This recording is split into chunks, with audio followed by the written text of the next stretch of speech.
Hindi cinema में तकरीबन 6 दशक तक दर्शकों पर अपने हुनर, अदाकारी और रूमानियत का जादू बिखेरने वाले सदाबहार अभिनेता देवानंद का जन्म 26 सितंबर 1923 को पंजाब के गुरदासपुर में एक मध्यम वर्गीय परिवार में हुआ था। देवानंद का असली नाम धर्मदेव पिशोरी मल आनंद था। उन्होंने अंग्रेजी साहित्य में अपनी स्नातक की शिक्षा 1942 में लाहौर से पूरी की थी।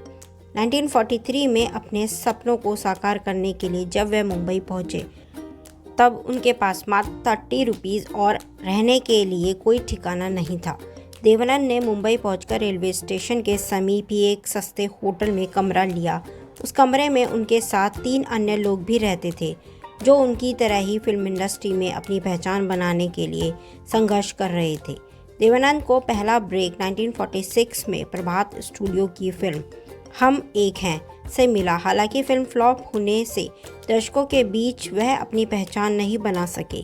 इस फिल्म के निर्माण के दौरान ही प्रभात स्टूडियो में उनकी मुलाकात गुरुदत्त से हुई, जो उस समय फिल्मों में कोरियोग्राफर के रूप में अपनी पहचान बनाना चाह रहे थे। देवानंद को पहली नौकरी मिलिट्री ऑफिस में एक लिपिक के तौर पर मिली थी, जहां उन्हें सैनिकों द्वारा लिखी चिट्ठियों को उनके परिवारों के लोगों को पढ़कर सुनाना पड़ता था।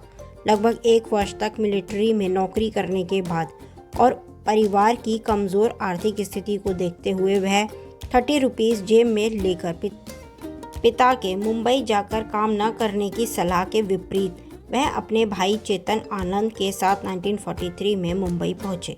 चेतन आनंद के साथ देव भी भारतीय जन नाट्य संघ इप्टा से जुड़ गए। देवानंद और उनके छोटे भाई विजय को फिल्मों में लाने का श्रेय उनके बड़े भाई चेतन आनंद को जाता है और गायक बनने का सपना लेकर मुंबई पहुंचे देवानंद अभिनेता बन गए।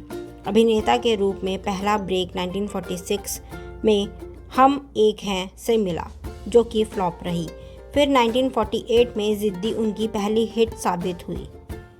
1949 में उन्होंने नवकेतन बैनर स्थापित किया और वर्ष 1950 में अवसर का निर्माण किया, जिसका निर्देशन उनके बड़े भाई चेतन आनंद ने किया। 1951 में उनके बैनर की अगली फिल्म बाजी का निर्देशन उनके दोस्त गुरुदत्त ने किया, जिसने उनकी किस्मत बदल दी। 1948 में जब देवानंद 25 ईयर्स के थे, उनकी 2 और फिल्में प्रदर्शित हुईं। फणी मजूमदार की हम भी इंसान हैं और गिरीश त्रिवेदी की विद्या। पहली फिल्म की नायिका रमोला थीं, जो 1951 में निर्देशक विजय महात्रे की फिल्म स्टेज में उनकी नायिका बनी। इनमें विद्या फिल्म इसलिए महत्वपूर्ण है क्योंकि इस फिल्म में सुरैया पहली बार देवानंद की नायिका बनी और इसी के सेट पर दोनों के बीच प्यार हुआ। दोनों ने 1951 तक कुल 7 फिल्मों में साथ में काम किया और इस दौरान देवानंद और सुरैया के प्यार की कहानियां नरगिस राज कपूर और दिलीप कुमार मधुबाला के प्यार की तरह देश भर में फैल गई थीं, जो आज तक फिल्मी पत्र पत्रिकाओं और स्तंभों में बार बार दोहराई जाती हैं। सुरैया तब एक स्थापित अभिनेत्री थीं। सुरैया के साथ देवानंद की दूसरी फिल्म जीत 1949 में पर्दे पर आई। इसका निर्देशन बाद के ज़माने की चर्चित अभिनेत्री विद्या सिन्हा के पिता मोहन सिन्हा ने किया था। इसी साल शायर, नमूना और उद्धार फिल्मों का प्रदर्शन भी हुआ। शायर में देवानंद, सुरैया और कामिनी कौशल, नमूना में कामिनी कौशल और उद्धार में मुन्नवर सुल्ताना और रूप तथा निरूपा रॉय थी। सुरैया और देवानंद कुछ अड़चनों की वजह से शादी नहीं कर पाए, लेकिन उनकी मोहब्बत के चर्चे आज भी होते हैं। देवानंद और राजनीति। सिनेमा जगत में सदाबहार माने जाने वाले देवानंद ने कभी राजनीति में भी कदम रखा था। मौका था देश में इमरजेंसी का।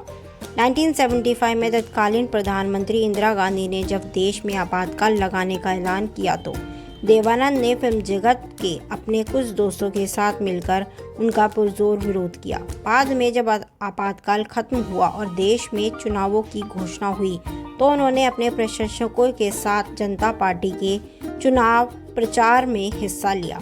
बाद में उन्होंने नेशनल पार्टी ऑफ इंडिया के नाम से एक राजनीतिक दल भी स्थापित किया, लेकिन कुछ समय बाद उसे भंग कर दिया गया। एक जमाना वह था जब देवानंद की तूती बोलती थी, इसलिए उनकी लोकप्रियता की ऊंचाई की कल्पना आज के अभिनेता नहीं कर सकते। अपने चाहने वालों को हमेशा खुश देखने की हसरत ही एक वजह थी जो देवानंद साहब ने अपनी आखिरी समय में देश से दूर गई। देवानंद नहीं चाहते थे कि भारत में उनके चाहने वाले उनका मरा मुंह देखें, इसलिए उन्होंने ज़िंदगी के आखिरी पल लंदन में बिताने का फैसला लिया। हर दिल अजीज़ इस अजीम अदाकार का लंदन में दिल का दौरा पड़ने से 3 दिसंबर 2011 को 88 वर्ष की उम्र में निधन हो गया, लेकिन उनका नाम बॉलीवुड के इतिहास में स्वर्ण अक्षरों में सदैव लिखा जाएगा।